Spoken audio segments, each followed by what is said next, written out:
মঞ্জুরি চ্যানেলে সাথে আছি আমি শ্রী। আজকে পড়ব রবীন্দ্রনাথ ঠাকুরের লেখা গিন্নি গল্প। গল্পটি রবীন্দ্রনাথ ঠাকুরের গল্পগুচ্ছের থেকে পাঠ করছি। তাহলে চলো শুরু করা যাক। ছাত্রবৃত্তিক ক্লাসের 2-3 শ্রেণীর নিচে আমাদের পণ্ডিত ছিলেন শিবনাথ। তাহার গোঁফদাড়ি কামানো, চুল ছাটা ও টিকিটি হ্রস্ব। তাহাকে দেখিলেই বালকদের অন্তরাত্মা শুকাইয়া যাইত। প্রাণীদের মধ্যে দেখা যায় যাহাদের হুল আছে তাহাদের দাঁত নাই। আমাদের পণ্ডিত মশায়ের 2 একত্রেই ছিল। এদিকে কিল, চর, চাপড় চারা গাছের বাগানের উপর শিলাবৃষ্টির মতো অজস্র বর্ষিত হইত। এদিকে তীব্র বাক্যজ্বালায় প্রাণ বাহির হইয়া যাইত। ইনি আক্ষেপ করিতেন পুরাকালের মতো গুরু শিষ্যের সম্বন্ধ এখন আর নাই। ছাত্ররা গুরুকে সবেকেই আর দেবতার মতন ভক্তি করে না, এই বলিয়া আপনার উপেক্ষিত দেব মহিমা বালকদের মস্তকে সবেগেই নিক্ষেপ করিতেন এবং মাঝে মাঝে হুঙ্কার দিয়া উঠিতেন। কিন্তু তাহার মধ্যে এত ইতর কথা মিশ্রিত থাকিত যে তাহাকে দেবতার বজ্রনাদের রূপান্তর বলিয়া কাহারও ভ্রম হইতে পারে না। বাপাত্ত যদি বজ্রনাথ সাজিয়া তর্জন গর্জন করে, তাহার ক্ষুদ্র বাঙালি মূর্তি কি ধরা পড়ে না? যাহা হোক, আমাদের স্কুলের এই 3য় শ্রেণী 2য় বিভাগের দেবতাটিকে ইন্দ্রচন্দ্র, বরুণ অথবা কার্তিক বলিয়া কাহারও ভ্রম হইত না। কেবল একটি দেবতার সহিত তাহার সাদৃশ্য উপলব্ধি করা যাইত। তার নাম যম, এবং এতদিন পরে স্বীকার করিতে দোষ নাই এবং ভয়ও নাই। আমরা মনে মনে কামনা করিতাম উক্ত দেবালয়ে গমন করিতে তিনি যেন আর অধিক বিলম্ব না করেন। কিন্তু এটা বেশ বোঝা গিয়াছিল, নরদেবতার মতো বলাই আর নেই। সুরলোকবাসী দেবতাদের উপদ্রব নাই। গাছ হইতে একটা ফুল পড়িয়া দিলে খুশি হন, না দিলে তাগাদা করিতে আসে না। আমাদের নরদেবগণ চান অনেক বেশি, এবং আমাদের তিলমাত্র ত্রুটি হইলে চক্ষু দুটি রক্তবর্ণ করিয়া তাড়া করিয়া আসেন। তখন তাহাদিগকে কিছুতেই দেবতার মতন দেখিতে হয় না। বালকদের পীড়ন করিবার জন্য আমাদের শিবনাথ পণ্ডিতের একটি অস্ত্র ছিল। সেটি শুনিতে যৎসামান্য, কিন্তু প্রকৃতপক্ষে অত্যন্ত নিদারুণ। তিনি ছেলেদের নূতন নামকরণ করিতেন। নাম জিনিসটা যদিচ শব্দ বই আর কিছুই নয়, কিন্তু সাধারণত লোকের আপনার চেয়ে আপনার নামটাই বেশি ভালোবাসে। নিজের নাম রাষ্ট্র করিবার জন্য লোকে কি কষ্টই না স্বীকার করে। এমনকি নামটিকে বাঁচাইবার জন্য লোকে আপনি মরিতে কুণ্ঠিত হয় না। এমন নামপ্রিয় মানবের নাম বিকৃত করিয়া দিলে তাহার প্রাণের চেয়ে প্রিয়তর স্থানে আঘাত করা হয় না। এমনকি যাহার নাম ভূতনাথ, তাহাকে নীলকান্ত বলিলে তাহার অসহ্য বোধ হয়। ইহা হইতে এই তত্ত্ব পাওয়া যায়, মানুষ বস্তুর চেয়ে অবস্তুকে বেশি মূল্যবান জ্ঞান করে। সোনার চেয়ে বাণী, প্রাণের চেয়ে প্রাণ, আপনার চেয়ে আপনার নামটাকেই বড় মনে করে। মানব স্বভাবের এই সকল অন্তর্নিহিত নিগুড় নিয়মবশত পণ্ডিত মহাশয় যখন শশী শেখরকে ভেটকি নাম দিলেন, তখন সে নিরতিশয় কাতর হইয়া পড়িল। বিশেষত উক্ত নামকরণে তাহার চেহারার প্রতি বিশেষ লক্ষ্য করা হইতেছে জানিয়া তাহার মর্ম যন্ত্রণা আরো দ্বিগুণ বাড়িয়া উঠিল। অথচ একান্ত শান্তভাবে সমস্ত সহ্য করিয়া চুপ করিয়া বসিতে থাকিতে হইল। আসল নাম ছিল গিন্নি, কিন্তু তাহার সঙ্গে একটু ইতিহাস জড়িত আছে। আশু ক্লাসের মধ্যে নিতান্ত বেচারা ভালো মানুষ ছিল। তাহাকেও কেউ কিছু বলিত না। বড়ই লাজুক, বোধ হয় বয়সে সকলের চেয়ে ছোট। সকল কথাতেই কেবল মৃদু মৃদু হাসিত, বেশ পড়া করিত। স্কুলের অনেক ছেলেই তাহার সঙ্গে ভাব করিবার জন্য উন্মুখ ছিল, কিন্তু সে কোনো ছেলের সঙ্গে খেলা করিত না এবং ছুটি হইবা মুহূর্ত বিলম্ব না করিয়া বাড়ি চলিয়া যাইত। পত্রপুটে গুটি কতক মিষ্টান্ন এবং ছোট কাঁসার ঘটিতে জল লইয়া একটার সময় বাড়ি হইতে দাসী আসিত। আশু সেজন্য বড় অভিপ্রীত।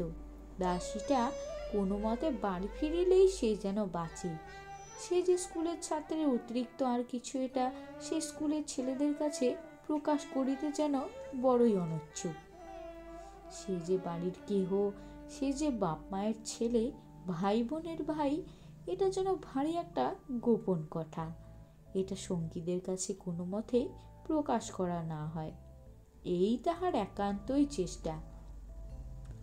পড়াশোনা সম্বন্ধে তাহার আর কোনো ত্রুটি ছিল না, কেবল এক একদিন ক্লাসে আসিতে বিলম্ব হইত এবং শিবনাথ পণ্ডিত তাহার কারক জিজ্ঞাসা করিলে সে কোনো সদুত্তর দিতে পারিত না। সেজন্য মাঝে মাঝে তাহার লাঞ্ছনার সীমা থাকিত না। পণ্ডিত তাহাকে হাঁটুর উপর হাত দিয়া পিঠ নিচু করাইয়া দালানের সিঁড়ির কাছে দাঁড় করাইয়া রাখিতেন। চারিটা ক্লাসের ছেলে সেই লজ্জাকাতর হতভাগ্য বালককে এইরূপ অবস্থায় দেখিতে পাইত। একদিন গ্রহণের ছুটি ছিল, তাহার পরদিন স্কুলে আসিয়া চৌকিতে বসিয়া পণ্ডিত মশাই দ্বারের দিকে চাহিয়া দেখিলেন একখানি স্লেট ও মসি চিহ্নিত কাপড়ের থলির হাত মধ্যে পড়িবার বইগুলি জড়াইয়া লইয়া অন্যদিনের চেয়ে সংকুচিতভাবে আশু ক্লাসে প্রবেশ করিতেছে। শিবনাথ পণ্ডিত শুষ্ক হাস্য হাসিয়া কহিলেন, এই যে গিন্নি আসছে। তাহার পর পড়া শেষ হইলে ছুটির পূর্বে তিনি সকল ছাত্রদের সম্বোধন করিয়া বলিলেন, শোন তোরা সব শোন। পৃথিবীর সমস্ত মাধ্যাকর্ষণ শক্তি সবলে বালককে নিচের দিকে টানিতে লাগিল, কিন্তু ক্ষুদ্র আশু সেই বেঞ্চির উপর হইতে একখানি কোচা ও দুইখানি পা ঝুলাইয়া ক্লাসের সকল বালকের লক্ষ্যস্থল হইয়া বসিয়া রহিল। এতদিনে আশুর অনেক বয়স হইয়া থাকিবে এবং তাহার জীবনে অনেক গুরুতর সুখ দুঃখ লজ্জার দিন আসিয়াছে সন্দেহ নাই, কিন্তু সেই দিনকার বালক হৃদয়ের ইতিহাসের সহিত কোনো দিনের তুলনা হইতে পারে না। কিন্তু ব্যাপারটা অতি ক্ষুদ্র এবং দুই কথায় শেষ হইয়া যায়। আশুর একটি ছোট বোন আছে, তাহার সমবয়স্ক সঙ্গিনী কিংবা ভগিনী আর কেহ নাই, সুতরাং আশুর সঙ্গেই তাহার যত খেলা। একটি গেটওয়ালার লোহার রেলিংয়ের মধ্যে আশুদের বাড়ির গাড়ি বারান্দা। সেদিন মেঘ করিয়া খুব বৃষ্টি হইতেছিল। জুতা হাতে করিয়া ছাতা মাথায় দিয়া যে দুই চারিজন পথিক পথ দিয়া চলিতেছিল, তাহাদের কোনো দিকে চাহিবার অবসর ছিল না।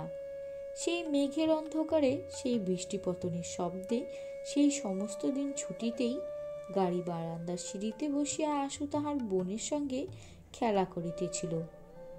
সেদিন তাহাদের পুতুলদের বিয়ে। তাহারই আয়োজন সম্বন্ধে অন্তত গভীরভাবে ব্যস্ত হইয়া আশু তাহার ভগিনীকে উপদেশ দিতেছিল।